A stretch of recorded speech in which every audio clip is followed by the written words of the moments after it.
সেদিন মনের সুখে বাইক চালিয়ে ব্যবসায়িক কাজে যাচ্ছিলাম ঢাকা, আর যেতে যেতে এসে পড়ি ভাইরাল শাহবাগে। বেশ অনেকক্ষণ ধরে জ্যামে পড়ে আছে।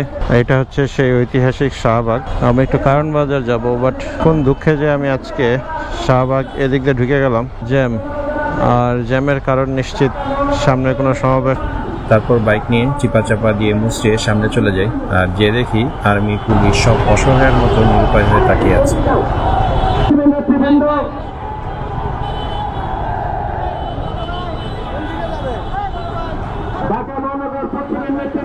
তারপর আমাকে ভদ্রলোক এগিয়ে যাওয়ার সুযোগ করে দেয়, কিন্তু আরেক ভদ্রলোক আমাকে আরেক ডাইরেকশনে যাওয়ার জন্য বলল। আমি তার কথায় কর্ণপাত না করে সামনে এগিয়ে যাওয়ার সিদ্ধান্ত নিই।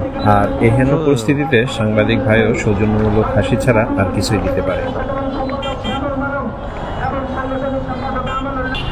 আসলে আমার মনে হয় কর্মব্যস্ত দিনে এই ধরনের প্রোগ্রাম, রাজনৈতিক প্রোগ্রামগুলো এবং রাস্তা বন্ধ করে, মানে এগুলি আইন করে বন্ধ করে দেওয়া উচিত। আমি বুঝি না, মানুষ কাজ শেষে বাড়ি ফিরবে আর এভাবে রাস্তা বন্ধ করে রাজনৈতিক প্রোগ্রাম হবে, মানুষকে কষ্ট দেবে, এটা মানা যায় না। একটা ব্যস্ত রাস্তার মাঝখানে কেন স্ট্রেস করতে হবে?